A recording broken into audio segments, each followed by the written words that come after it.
Hello అండి, నమస్తే. Welcome to my channel Bhavana's cooking and blogs.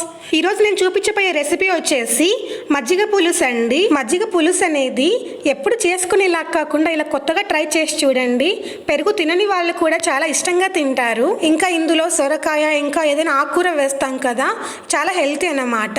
ఇలాంటి హెల్తీ రెసిపీని ఎలా చేసుకోవాలో చూసేద్దామా? మరి ప్రాసెస్లోకి వెళ్ళే ముందు నా ఛానల్ సబ్స్క్రైబ్ చేసుకొని వాళ్ళు ఉంటే సబ్స్క్రైబ్ చేసుకోండి, లైక్ చేయండి, షేర్ చేయండి.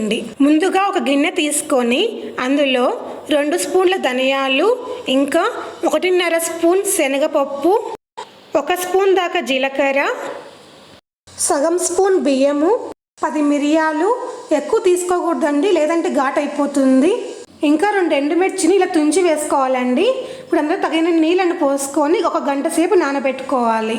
తర్వాత ఒక మందపాటి గిన్నె తీసుకొని అందులో 2 స్పూన్ల నెయ్యిని ఇంకా 2 స్పూన్ల నూనెని వేసుకొని అందులో ఆవాలు, జీలకర్ర, కరివేపాకు, 1 ఎండుమిర్చి ఇంకా ఇంగువ వేసుకోవాలి. ఈ మజ్జిగ పులుసుకు ఇంగువ అనేది ఖచ్చితంగా వేసుకోవాలండి. ఒకసారి అలా ఫ్రై చేసుకున్నాక ఇప్పుడు అందులో కట్ చేసి పెట్టుకున్న సొరకాయ ముక్కల్ని వేసుకోవాలి. ఇక్కడైతే నేను మొత్తం సొరకాయ తీసుకోవడం లేదండి, సొరకాయలో 1/4 భాగం మాత్రమే తీసుకున్నాను. అది మీ ఇష్టం అన్నమాట. సొరకాయ ముక్కలు ఎక్కువ తినే వాళ్ళు కావాలంటే సొరకాయ మొత్తమైనా వేసుకోవచ్చు, ఇలాగైనా 1/4 భాగమైనా వేసుకోవచ్చు. ఇప్పుడు ఇందులో పచ్చిమిర్చిని వేసుకోవాలి.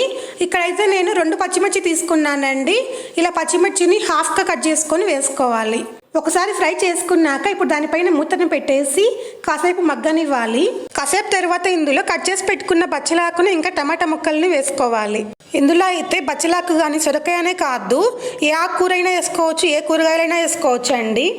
ఇప్పుడు దానిపైన మూత పెట్టేసి కాసేపు మగ్గనివ్వాలి. అది మగ్గేలోపు ఒక మిక్సీ జార్ తీసుకొని అందులో 1 కప్పు దాకా కొబ్బరి ముక్కలు, ఇందాక నానబెట్టుకున్నాను కదా దాన్ని కూడా వేసుకోవాలి. ఇందులో పచ్చి కొబ్బరి మాత్రమే తీసుకోవాలండి. ఈ పచ్చి కొబ్బరి వేసుకోవడం వల్ల పులుసు అనేది చాలా రుచిగా ఉంటుంది. ఎండు కొబ్బరి వేసుకుంటే అంత రుచి ఉండదన్నమాట. ఇప్పుడు అందులో కొంచెం నీళ్ళని పోసుకొని ఒకసారి బాగా కలుపుకోవాలి. ఇందాక మనం నానబెట్టుకున్నాం కదా ఆ నీళ్ళనే పోసుకోవచ్చు. ఒకసారి అంతా బాగా కలుపుకున్నాక ఇప్పుడు మళ్ళీ అందులో ఇంకా కొంచెం నీళ్ళని పోసుకోవాలి. ఈ మసాలాను అయితే చాలా మెత్తగా గ్రైండ్ చేసుకోవాలండి. మనం దోశలకి కొబ్బరి చట్నీ చేసుకుంటాం కదా, అలా ఉండాలన్నమాట ఈ మసాలా. తర్వాత ఒక గిన్నె తీసుకొని అందులో 2 కప్పుల పెరుగు వేసుకోవాలి. ఇప్పుడు అందులో 3 కప్పుల దాకా నీళ్ళను కూడా వేసుకోవాలి. ఇప్పుడైతే ఇందులో నేను 3 కప్పుల దాకానే నీళ్ళు తీసుకున్నానండి. ఇది ఉడికించేటప్పుడు అందులో మళ్ళీ కొన్ని నీళ్లు వేసుకోవచ్చు. మజ్జిగ చిలికేది ఉంటుంది కదా అండి, దాంతో ఉంటలు లేకుండా ఇలా మజ్జిగ చిలుక్కోవాలి. తర్వాత అందులో మనం గ్రైండ్ చేసి పెట్టుకున్న మసాలా పేస్ట్ని వేసుకోవాలి. ఒకసారి అంతా బాగా కలుపుకోవాలండి.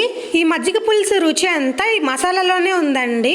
ఇదైతే బాగా మగ్గిపోయాయండి. ఇప్పుడు అందులో తగినంత ఉప్పును వేసుకోవాలి. ఇక్కడైతే ఉప్పు అనేది నేను కొంచెమే వేసుకున్నానండి.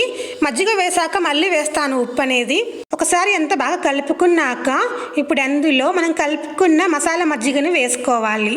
మజ్జిగ పులుసు వేసుకున్నా కూడా ఒకసారి బాగా కలిపి ఇప్పుడు అందులో కొంచెం నీళ్ళని కూడా వేసుకోవాలి. ఈ మజ్జిగ పులుసు అయితే పెరుగు వాసన అనేది ఉండదండి. కొంతమంది పెరుగు తినని వాళ్ళు ఉంటారు కదా, అలాంటి వాళ్ళు కూడా చాలా బాగా తింటారు ఇదైతే. ఇప్పుడు అందులో రుచికి సరిపడా ఉప్పును వేసుకోవాలి. ఒకసారి ఎంత బాగా కలుపుకున్నాక ఇంకా చివరిగా కొత్తిమీరని వేసుకోవాలి. ఇదైతే ఎక్కువసేపు ఉడికించకూడదండి, 1 పొంగు మాత్రమే రావాలి. 1 పొంగు వస్తూనే స్టవ్ ఆఫ్ చేయాలి. ఇంతేనండి, ఇలా 1 పొంగు రావాలన్నమాట పైకి. ఇంకా అంతే, స్టవ్ ఆఫ్ చేసేయడమే.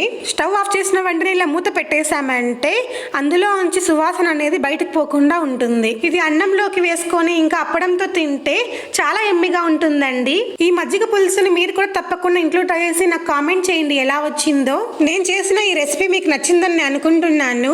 నచ్చితే లైక్ చేయండి, షేర్ చేయండి, సబ్స్క్రైబ్ చేసుకోండి. పక్కనే ఉన్న బెల్ ఐకాన్ ని ప్రెస్ చేయండి. అప్పుడే నేను పెట్టే ప్రతి ఒక్క వీడియో మీ స్క్రీన్ పైన కనిపిస్తుంది. బాయ్ అండి, మళ్ళీ ఇంకో వీడియోతో కలుద్దాం.